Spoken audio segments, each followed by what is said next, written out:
Sa Negros Occidental, nasawi dahil sa impeksyon sa gilagid ang isang lalaki.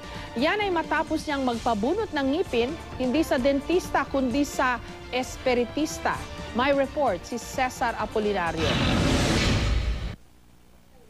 Hanggang ngayon, halos hindi pa rin makapaniwala si Jonah na wala na ang kanyang kapatid na si Jerry.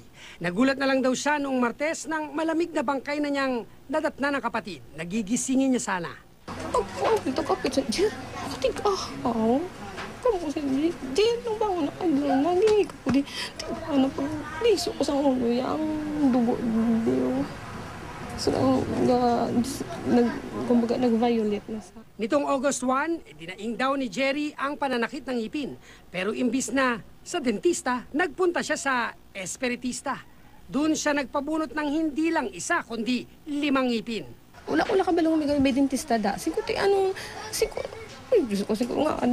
5 ginang ipagabot mo. Are you sure nga ang ginagamit itong mga materials na sterilize? Base sa kwento ng biktima bago siya nasawi, ang ginamit na pambunot sa kanya, pliers.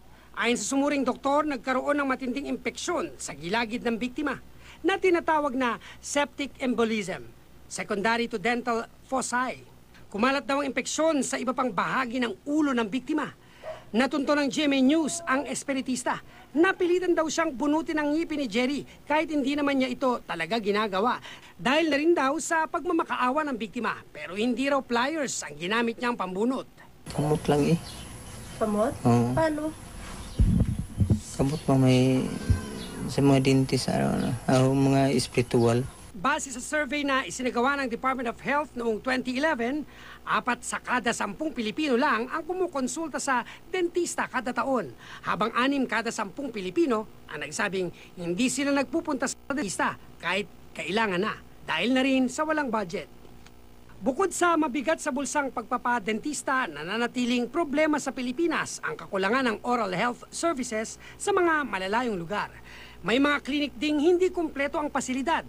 Naglipa na rin ang mga walang lisensya, kaya problema pa rin ang pagkalat ng impeksyon. Kaya ang sakit sa ngipin ng maraming Pilipino kadalasang dinadaan sa remedyo o tuluyan na lang dinededma. Bagay na wag daw dapat gawin para di lumaki ang problema. Hindi magpamati-mati sa hambas ng iban nga iban kutihon gid nga hindi mag-ask anay for expert nga nga advice. So, kung magrabi na mo amo ng pagkadto di.